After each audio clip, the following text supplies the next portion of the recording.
Recovery with Anthony Acampora.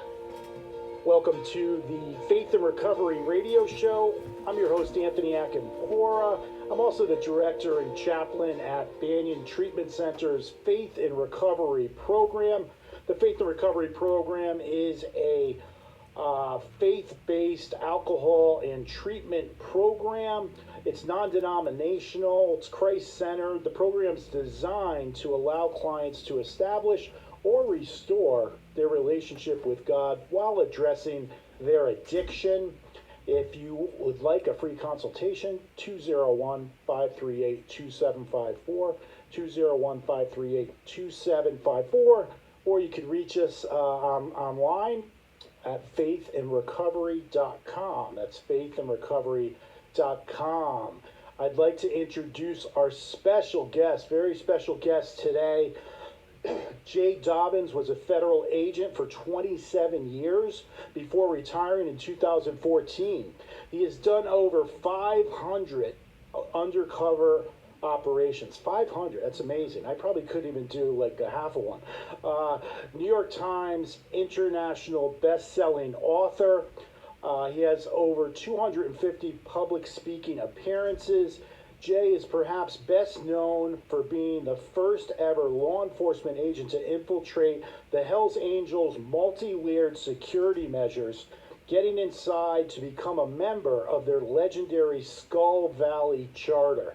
Jay has received the United States Attorney General's Medal of Valor, 12 ATF Special Act Awards, 2 ATF Gold Stars for critical injuries received during investigative operations, and ATF Distinguished Service Medal for Outstanding Investigation, and International Narcotics Officers Association's Medal of Valor. Wow, that's impressive.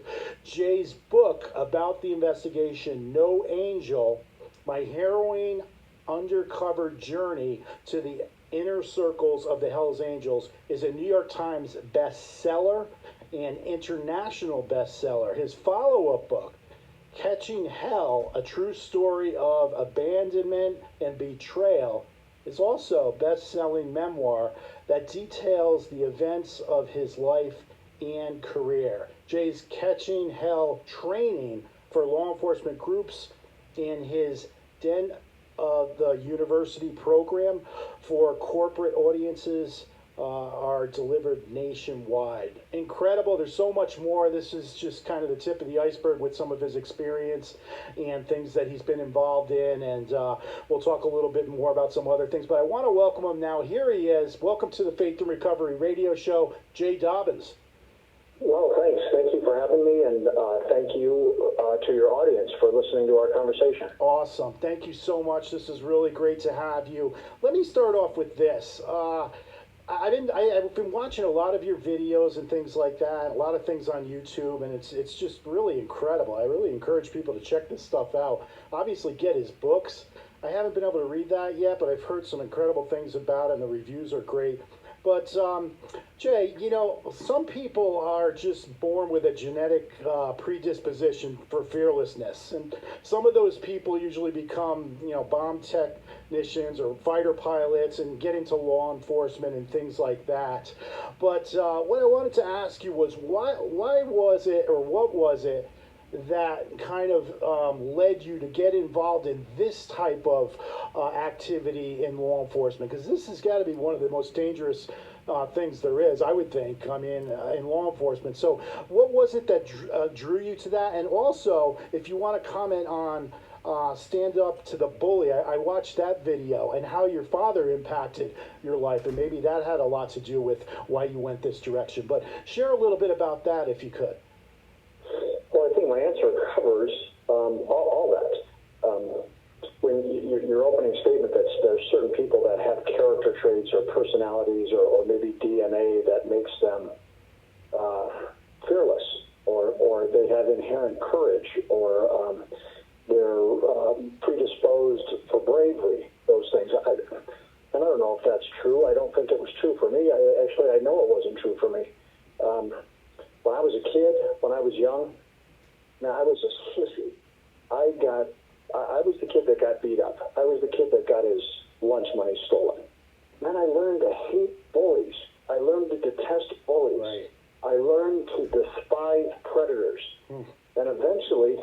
of my life, as I grew up and matured and all those things, I was placed in a position where I could do something about that. Yes. Wow, that's so interesting because, I mean, we work in a treatment center and I deal with clinicians all the time and therapists and all these different theories and things from a clinical perspective. I mean, I approach it from a faith perspective, but just working alongside of them, there's so many things that I realize that happen at a very young age with people that affects them. And that's what they're dealing with trauma and with betrayal and with, pain and suffering. And that's really the reason a lot of times where people go into, they go down certain different roads. And a lot of times people use addiction and use something to not feel the pain that they suffered. It's interesting, though, that you said that. When I was growing up, I went to Catholic school, and I was one of, the toughest kids in the school. I wasn't really big. I was tall, but I was really thin. And so I had that perspective. But then as soon as I would leave school, I was around kids that were older in the neighborhood. I was the guy getting beat up all the time. So I kind of knew it from both perspectives. But it's interesting that you mentioned that. But, Jay, let me ask you this regarding the undercover work and things like that. I mean, it's not like you're trying to get over on your homeroom teacher or something in junior high. I mean, you're dealing with basically an army of criminals and bad dudes, and as Trump would say, bad hombres, right? So how do you survive in that? You were in it, I think, for 2 years, if I'm not mistaken. How do you survive in that type of environment without losing your mind? Because you must always be so paranoid, thinking these guys, they know who I am, or so I said something wrong, or how do you function in that? How are you able to get through that? Well, I'll tell you, being that your show and our discussion and your position and your treatment is faith-based, it's a perfect topic for me. You don't spend 27 years interacting toe-to-toe, going face-to-face with murderers and rapists and drug dealers and gun runners and people who are inherently violent. Like you said in the introduction, I had over 500 undercover operations during the course of my career. You don't survive something like that without God. Yeah. I don't see how you do. I'm not even sure that I would be willing to listen to an explanation where someone tried to convince me that God wasn't a part of that. There's no way that you could repeatedly enter the lion's den like that and survive it and thrive and succeed without the hand of God. And I always felt like every day that I had the hand of God on one shoulder and I had a pistol on my hip, and I figured, between the two of us, we're going to figure it out. Yeah. Wow, that's a good way of looking at it. It's amazing. We have so many stories. We had a group this morning. We do devotional groups each morning, and these guys were sharing some amazing stuff. And I mean, the things that people go through, the times that God's protected us, whether we knew about it or whether we didn't. I mean, He just steps in and He protects us in so many different ways. I don't know how I got through my life up to 36 years without God, not having a strong relationship with Him. There's so many things that could have went really, really wrong. A lot of them did, but it could have been even worse. But that's awesome. Jay, let me ask you this. As far as the narcotics, because we have a treatment center, we're dealing with this opiate epidemic and all this stuff that goes on. What type of impact do you think that, the Hells Angels when you were there, or any of these other biker gangs and things, what type of impact do you think that they have on the narcotics on the street? In just neighborhoods, in schools, or wherever, do you think, what percentage, or what do you think impact that they have, their involvement in this trafficking and all this stuff that goes on with the drugs? Sure, the opiate crisis that we're dealing with in our country, I don't think there's anybody listening to this program who hasn't had that in some way touch their life. Right. Whether it be personally, whether it be through a family member, a removed family member, a friend, a neighbor, someone they know, a catastrophic, violent event that was based on that was nearby to them. It's touched all of us, and You know, the Hells Angels, it's undeniable. They're involved in narcotics trafficking. They are involved not so much for the purpose of drug distribution. They're in it for money. That's what drives all this, is greed and money and hate and lack of concern for what anybody does in exchange for money or compensation or value, regardless of who it destroys, regardless of who it hurts, regardless of what lives are ruined or lost. It's the business of greed. Yes. Wow. Amazing, amazing. We're going to need to take a quick break. We're going to be back in 30 seconds. My name is Anthony Acampora, Faith and Recovery Radio Show. We're here with a special guest, Jay Dobyns, and what an incredible story. We're going to get a little bit deeper into the story when we get back. We'll be back in 30 seconds. Thank you. Are you struggling with addiction or mental health disorders? Banyan Treatment Center's Faith and Recovery program helps people at the depths of their despair, spreading the word that recovery is possible through the power of Christ. Cry out to him. Where are you, God? Where are you? I don't feel you. Where's your presence? Why are you allowing this to happen? He already knows our thoughts anyway. We might as well just put it out there. Program Director Anthony Acampora will help you discover how God can turn your mess into your message. Call Banyan Treatment Center for help now. 888-230-3122. Again, that's 888-230-3122. Welcome back to Bannion's Faith and Recovery Radio Show. I'm your host, Anthony Acampora. We're here with Jay Dobyns, and what a story he has. Undercover with the ATF, the federal agents infiltrating the Hells Angels, and I mean, this stuff is just absolutely incredible. I highly recommend checking out his videos and checking out his books, and he has some really good books out there. Jay, let's get back to it. I want to ask you this as far as how do you have develop a comfort level with being around killers and these guys and all the stuff that they're involved in, and how you must have been under such a microscope? Like, how did you learn the language, the gestures, just the everyday interaction with them, and not worrying about, did I say something wrong? Did I say something that's going to kind of tip them off? Like, were you able to blend in so well with these guys? Well, I've always viewed myself as a common man who has been placed in some uncommon situations and sometimes succeeded, sometimes failed, sometimes thrived, sometimes, it turned into a train wreck. Yeah. But when people look at, my undercover career, and oftentimes people say, man, I never could have done that. I disagree with that. I think that with the proper training and the proper experience, and as we grow in whatever our profession is, the way I look at it is that if I could do it, anybody could do it. I had some great mentoring. I had great partners. I do not take credit for my success. I credit the people that trained me and worked alongside me that helped me achieve. I do take credit for my failures because I'm not one to lay blame or make excuses. I screwed a lot of things up along the way too. Yeah. But if you look at like we go to a mechanic, I take my car to the mechanic and I open the hood and I look at the motor and I'm like, man, I could never work on this. Right. I can't make sense of what's under the hood. Mm-hmm. People look at what I did for a living and say like, I could never do this.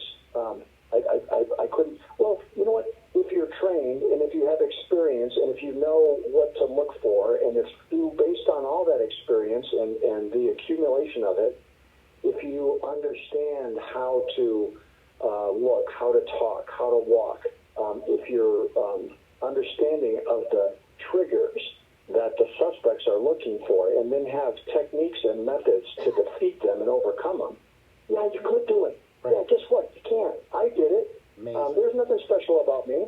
Yeah. But I was put in a position, and surrounded by some great people that helped me succeed. Yes. Amazing. Absolutely amazing. The other half of your story, I was just saying, from the front end of it to the undercover work and everything, to the back end of it, of how the FBI, the ATF responded, and other agencies, I would think, they kind of left you hanging there. So could you share a little bit about that? I know you had a major lawsuit against these guys, and they just, I mean, why they would do that? You guys, especially law enforcement, it's like a brotherhood and things. How could they just leave you out there? If you could talk a little bit about that, like the aftermath and what happened.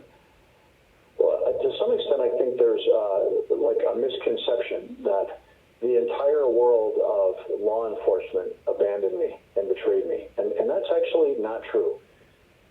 There's a handful of people, a small number of people that had control over my professional life who were corrupt, who never should have been allowed to carry a badge or carry a gun or serve in a law enforcement capacity.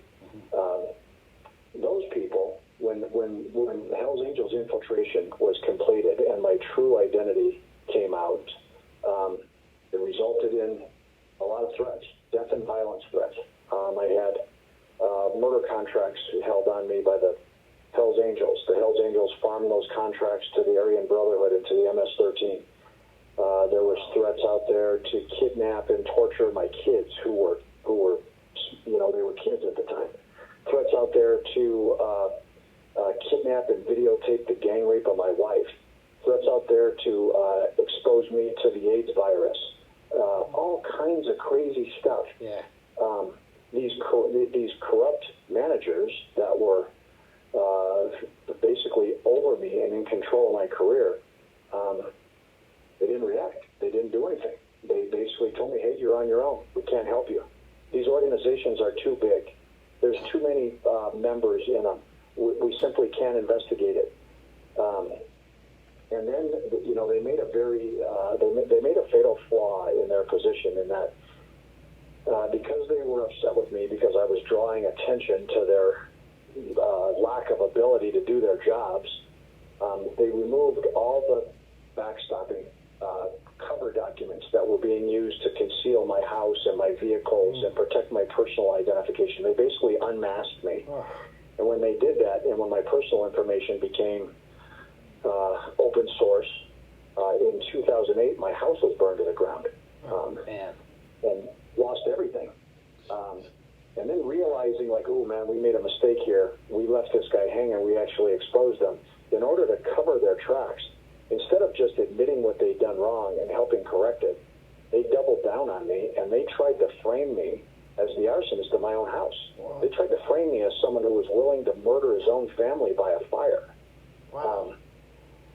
And that's when, that's when finally I had enough, and it resulted in a lawsuit.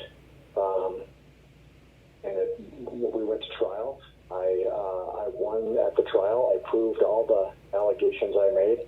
The Department of Justice appealed that trial victory, and then just last month, about a month ago, we were in Washington, D.C. for the appellate appeal of DOJ trying to defeat my trial victory from 2013, and so we're waiting an opinion on that. Maybe next month, that appellate court will issue a ruling and either confirm what the trial court decided, which was my win in 2013, or they could overturn that decision. It's in the hands of God. Mm-hmm. Yeah, man. That is absolutely incredible. And you're right. I'm just, as you were speaking with the ATF, I was thinking like with the FBI and some of the stuff that's going on at the highest levels, the corruption, the lies, all this different stuff. It's not the regular on the beat guys or the lower level guys in all these agencies. It's any of these agencies out there, you look at some of this catastrophic corruption that's taking place at the highest levels of DOJ and at the highest levels of the FBI. Right. You'll never convince me that those line agents out there with boots on the ground, investigating cases, investigating terrorism, doing all those things that they do so amazingly well, that they're not corrupt. Mm-hmm. Those men and women are out there trying to protect us and keep us safe and do their jobs the best they can. But the agency, the profession gets painted with this broad brush, which is unfair to the men and women who are out there man, sacrificing and going to work every day, and kissing their families goodbye in the morning, and not knowing whether they're going to come back to see them at the end of the day. Yeah. Yeah, there's no guarantees. That has to be horrendous because, you know, you have the only face that you see is the head of this Comey guy and these other guys, and you know, that's who everyone sees and hears about over and over and over again on the the news. But they don't talk about all the plots that are foiled and guys like you that are risking your life every day and stuff like that. It's horrible that if I was those guys must be furious that they're getting painted, like you said, with a different brush, and it's really not even them. It's just. Well, I'll tell you what, that's where my respect and admiration for them comes from. In that they take this bashing. And they get painted with this broad brush of corruption. And you know what? They still get up every morning and go to work and know that they're underappreciated and underpaid, and they do unthinkable jobs for people that don't like them, don't respect them, do everything they can to hinder them. And they still get up and go to work for us, and they still go out there and try to keep us safe in spite of all that. Exactly. Awesome. Amazing. Let me ask you this, because I worked in Manhattan for a while. I was in there for about 6.5, 7 years, and what this kind of reminds me of, and I've just been doing a lot of research recently on the biker gangs and things like that, but it kind of reminds me of like the New York Mafia and things of how they operate, especially in the 70s and 80s. What's your take on that? Is it almost like an organized crime syndicate and how they operate, especially with the drugs and things like that? Like, what do you think about that? It absolutely is. Your observation is spot on. The Hells Angels, especially the Hells Angels, of all the outlaw motorcycle gangs out there, especially the Hells Angels, have modeled themselves after traditional organized crime. Yeah. Their hierarchy, how they're structured, the various jobs within the structure, the various roles that are played within that hierarchy, the fact that the Hells Angels have gotten pretty good about staying out of the public eye. Right. Just like the mob did. Yep. And being a little bit more mysterious and being underground and not drawing so much attention to themselves. And then I think one of the things that I found interesting is, the Angels portray themselves as just these like fun-loving rascals who are really good guys, and they don't want to live by society's rules, and they're bound together through this brotherhood and kinship and love of riding motorcycles together. Mm-hmm. The reality of it is that when you get inside that gang, there are more rules and protocols and directions within the gang than there are just for us to live out here in normal society. Wow. They reject all our rules, and they reject our laws, and they reject, what society provides us as guidance, because they don't want to live by that. And then you get in their world, and it's 1,000 times worse. Yeah. Boy, talk about the height of hypocrisy, right? They're rejecting, like you said, all the actual laws and things like that, but they're holding everybody accountable and things. And that's why, just with that, it must have been that much more difficult for you and guys like you, because they're scrutinizing everything. They're probably like almost anticipating somebody trying to infiltrate them and get in. I mean, absolutely. Man. That's how they insulate themselves. They insulate themselves because they're uniquely paranoid. Yeah. And so when someone new comes around, like how you look, how you act, what you say, how you say it, the car you drive, the clothes you wear, the motorcycle you ride, how you ride it, where you live, the condition of your apartment, or your house, or where you live, the people you hang out with, all those things are under scrutiny, and they're looking for anything that sets them off, that doesn't smell right. Yeah, absolutely. That is just, it must be constant intensity and just, man. We're going to need to wrap up a bit here, but Jay, I want to thank you so much for being on. I want to give you an opportunity to share anything, the books or any speaking things, or to follow you, or whatever you want to put out there now, so people could actually, I know so many people are so interested in this topic just from the posts that I did with the promo of having you on. There's so many people that have read your book and have followed you and watched these different movies and things, and so however you want to put it out there, if there's anything you want to put out there for people to follow you and your books and things. Yeah, well, thank you. And look, I'm pretty easy to find, in spite of the threats and all the things that are out there and the drama.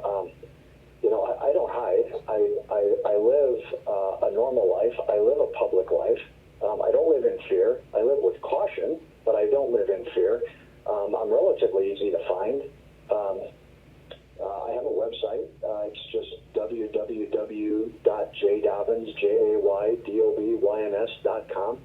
I do some public speaking events. I write. But I'll just leave your audience with this message. And this is one of the things I learned, and like with the spiritual context of your show, is that probably the one thing that grew most in me from all these experiences, good and bad, is gratitude. And I think that if we can learn to be thankful for all the things that happen in our life, the good and the bad, then it's like life is too short to be bitter. I laugh and smile every day, and I've had some pretty treacherous things happen to me. But then I'm happy, and I'm happy because I hold gratitude in my heart, and I'm thankful for even the bad things that have happened to me, because they were all used to teach me some kind of lesson that I needed to be taught. And so if you can be gracious about those things and thankful for them, man, it helps you even smile and laugh and be thankful for the bad parts, for the rough parts of life. Yes. That's when we grow. We grow through, not really on the mountaintops, but in the valley, right? And then the famous verse by David in Psalm 23, yea, that I walk through the valley of the shadow of death, I will not fear, because you are with me. It's not that we're not going to go through that valley, but we know that he's with us, and he's not going to leave us or forsake us. And he didn't leave or forsake you, Jay, and we're so glad for that, and we're so happy that you're safe and you're living an abundant life, and that's what God wants to have for us. He has a plan for us, and he wants us to have an abundant life. So I want to thank you so much, Jay Dobyns, his book Catching Hell, and also his book No Angel. They're bestsellers. Check those out.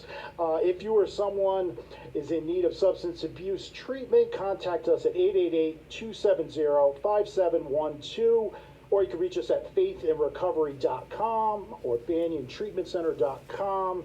I always like to end with this verse, Psalm 147:3. He heals the brokenhearted, and he binds up their wounds. God bless you. God bless you, Jay, and your family. Thank you so much for coming on, and keep fighting the good fight out there. Yes, sir. Thank you. Amen. Amen. Thank you.